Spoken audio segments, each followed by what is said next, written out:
Hi everybody, it's Ms. Nardini. Today's our first video of our probability unit. Today we're going to talk about the fundamental counting principle and permutations. So let's look at example 1. TGI Fridays has a deal where you can order an appetizer, an entree, and dessert for a low price. Matilda would like to have every possible meal. If there are 4 appetizers, 3 entrees, and 2 different desserts to choose from, how many weeks will it take Matilda to eat every meal if she goes once every day? So the important thing is to figure out, well, how many meals do you have to choose from? So I like to make a little tree. So if I have appetizer 1, appetizer 2, appetizer 3, and appetizer 4, I know that's the first thing I'm going to eat. And from there, if I choose appetizer 1, I can either have entree 1, entree 2, or entree 3. And then, if I have appetizer 1 and entree 1, I still have dessert 1 and dessert 2 to choose from. Same if I choose entree 2 instead. Dessert 1, dessert 2. And then dessert 1 and dessert 2 for entree number 3.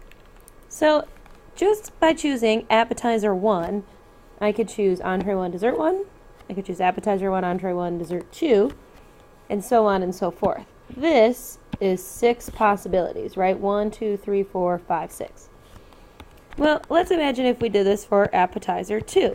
We have entree 1, entree 2, entree 3, and we could keep going, but we can recognize the pattern. So we can take 6 from appetizer 2, 6 if I choose appetizer 3, and 6 if I choose appetizer 4, which is 24 different meals to choose from. But now we have to make sure we answer the questions. This is how many weeks will it take if she orders 1 meal every day?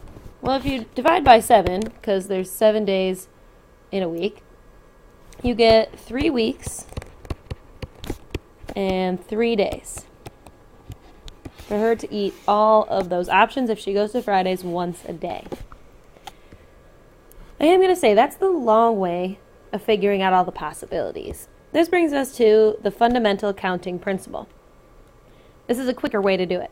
If one event can occur n ways, the second event can happen n ways, and the third event can happen p ways. The number of ways all the events can occur is m times n times p. So basically I'm multiplying all the different possibilities together. So let's think about it. If I had to choose an appetizer and an entree and a dessert back in example 1, I had 4 appetizers, 3 entrees, and 2 desserts. Well, what's 4 times 3 times 2? It's 24. So that would have been a much faster way than making up this tree diagram. But now you have a visual of why the fundamental counting principle is the way that it is. So let's go to example 2. It says how many different 5-character passwords can be created if the first entry must be a letter and the last entry must be a number. So what I like to do is count out the spaces. I'm going to make 5 lines because I have 5 characters. So 1, 2, 3, 4, 5. And let's think about this. Well, the first entry must be a letter, and the second must be a number. So we have to think about how many possibilities do we have? Well, how many letters are in the alphabet? There are 26. And how many numbers? Well, we got to think about it. We go 0 through 9 digits. There are 10. So, okay, what happens with the 3 in the middle? Well, it doesn't specify what it must be. So that means it could be a letter or a number. So how many possibilities is that? Well, 26 letters plus 10 digits is 36 for each of the middle terms.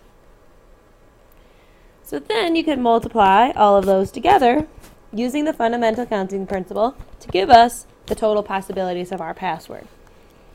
So 12,130,560 passwords.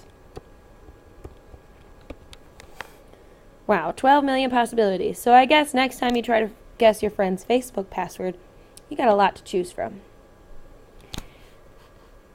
So this brings us to the topic of our notes. Permutations. So permutations are an ordering of n objects is a permutation of those objects. In general, the permutations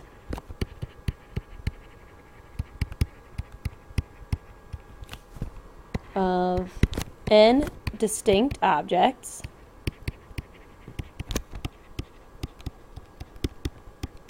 is n factorial. So it's n exclamation point, but we call that a factorial. So that's what we're looking at down here. I'll show you what that means. So if we have n factorial, this is really like saying n times n minus 1 times n minus 2 times, until you get to 3 times 2 times 1. So basically, if you see the number 5 factorial, this means 5 times 4 times 3 times 2 times 1. So let's talk about how we would do that on our calculator. So you could do 5 times 4 times 3 times 2 times 1, and you'd get the right answer. But sometimes the numbers are really big, and that could take a while. You could also hit the math button, go over to this probability menu, and here you see the factorial, which is the exclamation point. So you could do 5, math to probability, down to option number 4 to get 5 factorial, press enter. So that's the other way to do it. So let's do example 3. So I'm going to zoom back in so we have a good view of the problem. Say this equals 120. So 8 horses are in a race at the Kentucky Derby. How many different ways can the horses finish the race, assuming there are no ties? So basically, how many orders could they come in? So let's think. There's 8 places. So 1, 2, 3, 4, 5, 6, 7, 8. So how many options do I have for them to come in first place? Well, there are 8 horses. What about second place? Well, there's only 7 left because 1 got first, and then there are only 7 left to choose from for second place. Similarly, after 1 horse gets first and the second horse gets second, we only have 6 left for third. And it continues that pattern down all the way to last place. There's only 1 horse left. So this is using the fundamental counting principle. We could also do 8 factorial. Since there are 8 horses and we're ordering all 8, we could do 8 factorial.